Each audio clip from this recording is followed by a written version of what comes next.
발표 시작하겠습니다.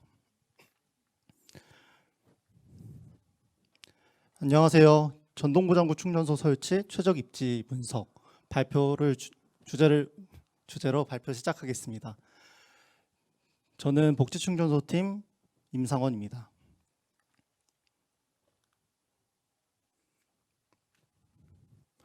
목차는 다음과 같습니다. 분석 개요부터 마무리까지 진행하겠습니다. 여러분께서는 전동보장구가 무엇인지 알고 계시나요?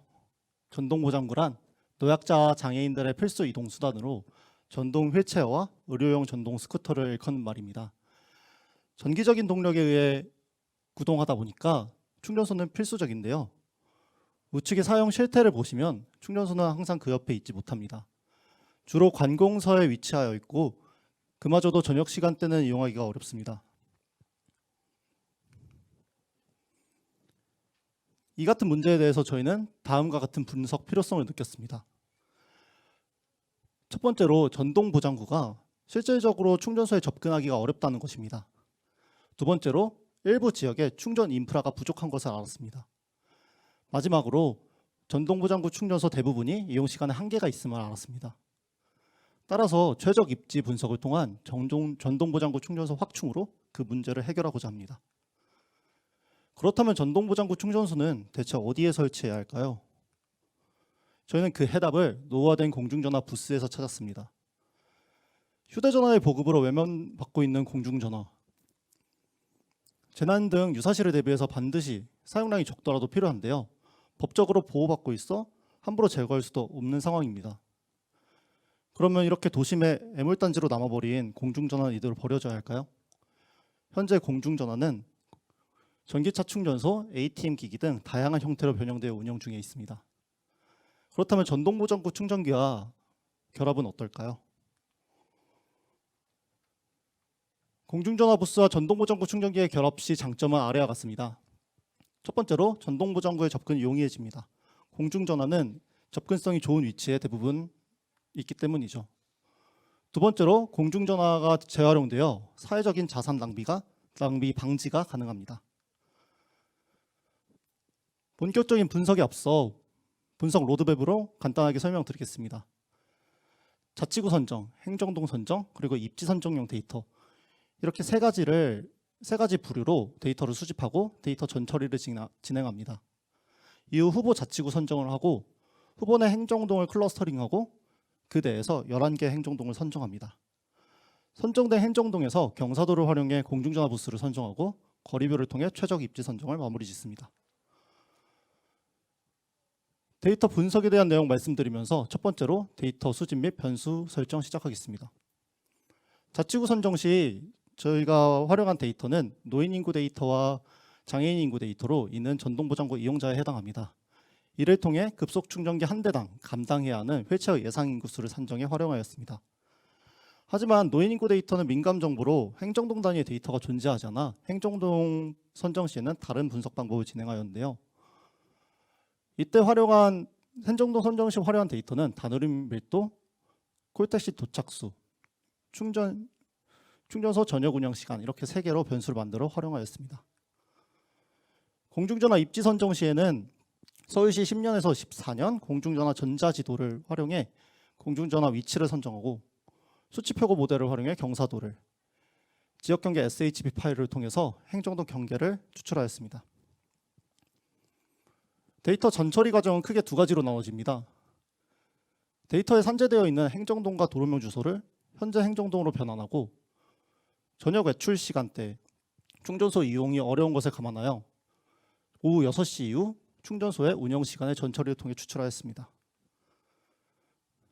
서울시는 정말 많은 인구가 있지만 그렇다고 다른 지역에 비해서 버스를 이용하는 것이 크게 어렵지는 않습니다. 이는 충분한 인프라가 확보되었기 때문인데요. 충전소도 비슷하다고 생각합니다. 강서구와 노원구에 가장 많은 휠체어 예상 인구가 있지만 충분한 충전소가 있기 때문에 충전소 이용에 크게 어려움이 있을 것 같지는 않습니다. 그렇다면 충전소가 정말 필요한 것은 어디일까요? 저희는 이를 위해서 충전소 한 대당 감당해야 하는 휠체어 예상 인구를 산정해 순위를 매겼습니다. 이후 변수의 평균값의 상위에 해당하는 12개의 자치구를 저희의 분석 대상으로 선정하였습니다. 이는 앞선 내용을 시각화한 자료로 진한 파란색과 진한 보라색이 저희가 선정한 자치구가 되겠습니다. 다음은 행정동 선정 과정입니다. 행정동 선정 시 클러스터링을 진행하면서 세 가지 변수를 활용하였습니다. 첫 번째로 다누림 밀도는 관광약자의 유동인구에 해당하는 변수로 높을수록 전동보장구 충전소 확충이 필요할 것으로 예상합니다. 저녁 운영 시간은 전동보장구 충전기에 오후 6시 이후 운영 시간을 분으로 표현한 변수로 높을수록 전동보장구 확충이 필요할 것으로 예상합니다. 도착수는 행정동별 장애인 콜택지 도착수를 의미하며 높을수록 전동보장구 충전소 확충이 필요할 것으로 예상합니다.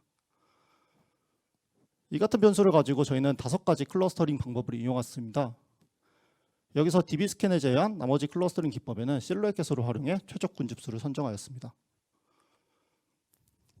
만들어진 군집들 중에서 최적 군집을 선정하기 위한 기준은 아래와 같습니다.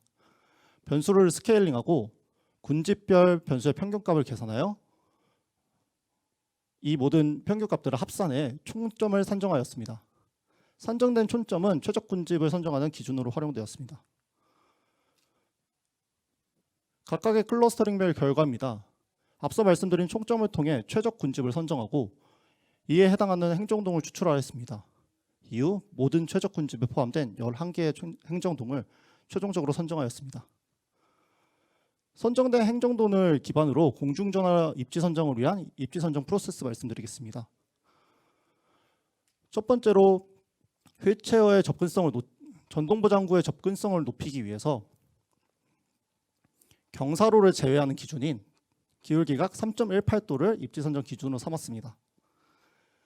이후 11개의 행정동에서 기울기각이 3.18도 이하인 위치에 공중전화를 선정하였습니다. 마지막으로 선정된 공중전화들 중에서 거리별을 통해 현지 설치 상황을 파악하고 최적 입지를 선정하였습니다.